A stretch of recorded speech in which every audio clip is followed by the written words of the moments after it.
നമസ്കാരം, ഞാൻ ഡോക്ടർ ഹാമിദ് മുഹീദ്ദീൻ.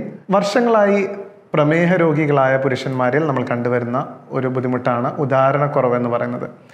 ഉദാഹരണക്കുറവ് പോലെ തന്നെയാണ് നമ്മൾ ഹാർട്ട് ബ്ലോക്കുകൾ എന്ന് പോലും പറയാറില്ല. ഇത് രണ്ടും തമ്മിൽ വലിയ വ്യത്യാസമില്ല. പ്രത്യേകിച്ച് രക്തക്കുഴലിൽ വരുന്ന ബ്ലോക്ക് കാരണമാണ് ഉദാഹരണക്കുറവെന്നുണ്ടെങ്കിൽ ഈ ഒരു ബ്ലോക്ക് തന്നെയാണ് നിങ്ങൾക്ക് ഹാർട്ട് ബ്ലോക്കുമായി മാറുന്നത്.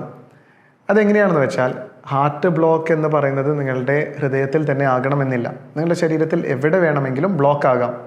അങ്ങനെ ആ ഒരു ബ്ലോക്ക് പൊട്ടിക്കഴിഞ്ഞ് അതിൽ നിന്നും ചലമൊഴിച്ച് ആ ഒരു ചലം കട്ടയായി രക്തക്കട്ടയായി രക്തക്കുഴലിലൂടെ സഞ്ചരിച്ച് നേരിയ വല്ല രക്തക്കുഴലിൽ വന്ന് പെട്ട് ഹാർട്ട് അറ്റാക്കോ അല്ലെങ്കിൽ സ്ട്രോക്കോ വരാനുള്ള ഒരു മാർഗമായി മാറുകയാണ്.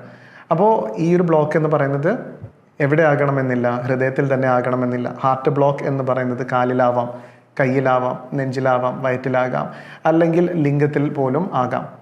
ഇത് ഒരു കാരണം. മറ്റൊരു കാരണം എന്ന് പറയുന്നത് വർഷങ്ങളായുള്ള ഷുഗർ അല്ലെങ്കിൽ കൊളസ്ട്രോൾ അല്ലെങ്കിൽ ഈ പറയുന്ന പോലെ ഹോമോസിസ്റ്റീൻ എന്ന് പറയുന്നത് അധികമാണെങ്കിൽ, വിറ്റമിൻ B12 കുറവുണ്ടെങ്കിൽ, അതുമല്ല ബ്ലഡ് പ്രഷർ അധികമാണെങ്കിൽ, ഇതൊക്കെ എന്തിന് കാരണമാകുന്നുണ്ട്? നിങ്ങളുടെ ഞരമ്പിനെ ഡാമേജ് ചെയ്യുന്ന ഒരു കാര്യമായി മാറുന്നുണ്ട്. അങ്ങനെ ഡാമേജ് ചെയ്യുന്ന സമയത്ത് നിങ്ങൾക്ക് ലിംഗത്തിലോട്ടുള്ള ആ ഒരു കൺട്രോൾ നിങ്ങൾക്ക് വരാതിരിക്കുകയും, മറ്റൊരു റീസൺ എന്ന് പറയുന്നത് നിങ്ങൾക്ക് ഫാറ്റി ലിവർ ഉണ്ടെങ്കിൽ, ലിവർ ഇൻഫ്ലമേഷൻസ് ഉണ്ടെങ്കിൽ പലപ്പോഴും ലിബിഡോ കുറഞ്ഞ് വരുന്ന ഒരു അവസ്ഥയും നമ്മൾ കാണാറുണ്ട്. ഫാറ്റി ലിവർ വന്നു കഴിഞ്ഞാൽ നിങ്ങൾക്ക് കറക്റ്റായി പുരുഷ ഹോർമോൺ ഒരു ടെസ്റ്റോസ്റ്ററോൺ നിങ്ങൾക്ക് ബ്രെയിനിലോട്ട് എത്താതെ വരികയും, അതൊരു ട്രാൻസ്പോർട്ടർ പ്രോട്ടീനാണ് ഇതിൽ നിന്നും വരുന്നത്. അങ്ങനെ വരാത്ത സമയത്ത് നിങ്ങൾക്ക് ഭാര്യയോടോ അല്ലെങ്കിൽ നിങ്ങൾക്ക് ബന്ധപ്പെടുന്ന സമയത്തോ നിങ്ങൾക്ക് ആ ഒരു ഫീലിംഗ് ഇല്ലാതെ വരുന്നത് കാരണവും ഉദാഹരണശേഷി ഇല്ലാതെ വരാം. അങ്ങനെ മെയിനായി നോക്കുകയാണെങ്കിൽ ഈ ഒരു 3 കാരണങ്ങളാണ് നമ്മൾ കണ്ടുവരാറുള്ളത്. ഒന്ന് ബ്ലോക്ക്, അല്ലെങ്കിൽ ഞരമ്പിന് വന്നുള്ള ഡാമേജ്, അതുമല്ലെങ്കിൽ ഫാറ്റി ലിവർ കാരണം. ഇനി ഈ 3 കാരണങ്ങൾക്കും അല്ലെങ്കിൽ ഞരമ്പിനും രക്തക്കുഴലിനും വരുന്ന ഡാമേജിൽ ഏറ്റവും നമ്മൾ കൂടുതൽ കാണാറുള്ളത് ഷുഗറാണ്. ഷുഗർ രോഗികളിലാണ് നമ്മൾ കാണാറുള്ളത്. അതോടൊപ്പം കൊളസ്ട്രോൾ കൂടുതലാണെങ്കിൽ, ഇപ്പോൾ ഈ കൊളസ്ട്രോൾ എവിടെ നിന്ന് വരുന്നതാണ്?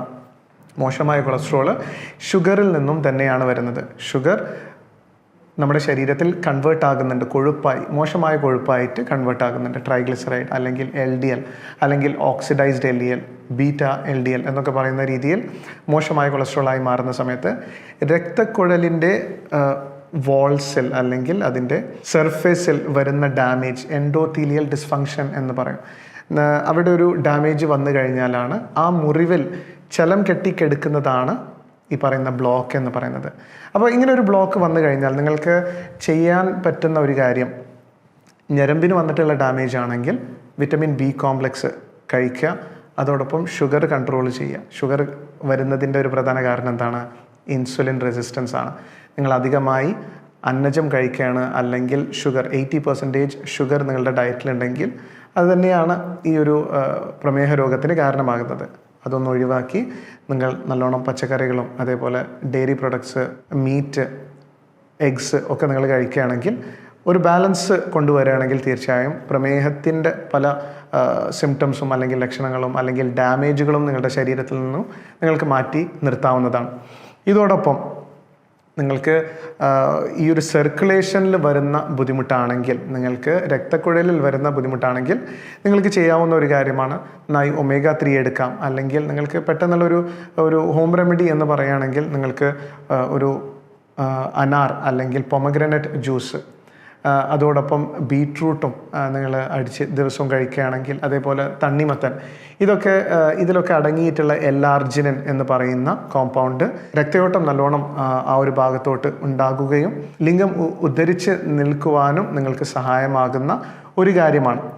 പലപ്പോഴും എൻ്റെ അടുത്ത് വന്നിട്ടുള്ള ഒരു കംപ്ലയിൻ്റാണ്, യുവാക്കൾ ഇപ്പോൾ 25 അല്ലെങ്കിൽ 28 അല്ലെങ്കിൽ 30 വയസ്സുള്ളവർ മറ്റ് ശാരീരിക ബുദ്ധിമുട്ടുകളോ അല്ലെങ്കിൽ ലിംഗബലക്കുറവോ ഇല്ലാതെ തന്നെ ഒരു തമാശക്കോ അല്ലെങ്കിൽ ഒരു എക്സ്പെരിമെൻറ്റിനോ വെറുതെ ഈ ഒരു വയാഗ്ര എന്ന് പറയുന്ന അല്ലെങ്കിൽ അങ്ങനെ ഉദ്ധരിച്ച് നിൽക്കാൻ സഹായിക്കുന്ന ടാബ്ലറ്റുകളോ മരുന്നുകളോ ഒക്കെ പ്രിസ്ക്രിപ്ഷൻ ഇല്ലാതെ, വെറുതെ മറ്റു ബുദ്ധിമുട്ടുകളൊന്നും തന്നെ ഇല്ലാതെ എടുക്കുന്ന സമയത്ത് ഈ പറഞ്ഞ പോലെ ലിംഗത്തിൽ ഡാമേജ് വരികയും അതേപോലെ ലിംഗം പിന്നീട് ഉദ്ധരിക്കാതെ വരുന്ന പല ബുദ്ധിമുട്ടുകളും നമ്മൾ കാണാറുണ്ട്. അതുകൊണ്ട് ഇതുപോലെ യുവാക്കൾ ഇതുപോലെയുള്ള തോട്ട്സോ അല്ലെങ്കിൽ എക്സ്പെരിമെൻറ്റേഷനോ ഒക്കെ നിങ്ങൾ നോക്കുന്നുണ്ടെങ്കിൽ തീർച്ചയായും അത് ചെയ്യാൻ പാടുള്ളതല്ല.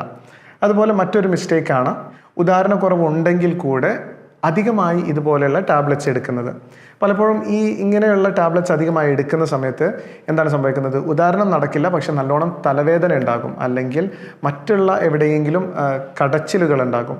അപ്പോൾ അത്രയും അധികം ബ്ലോക്കായി നിൽക്കുന്ന ഒരു വെസലിൽ നമ്മൾ ഇതുപോലെയുള്ള മരുന്ന് എടുക്കുന്ന സമയത്ത് തലവേദനയോ അല്ലെങ്കിൽ മറ്റുള്ള ഭാഗങ്ങളിൽ നിങ്ങൾക്ക് വേദനയോ ഉണ്ടെങ്കിൽ ഇനി അതുപോലെയുള്ള മെഡിസിൻസ് എടുക്കാൻ പാടില്ല.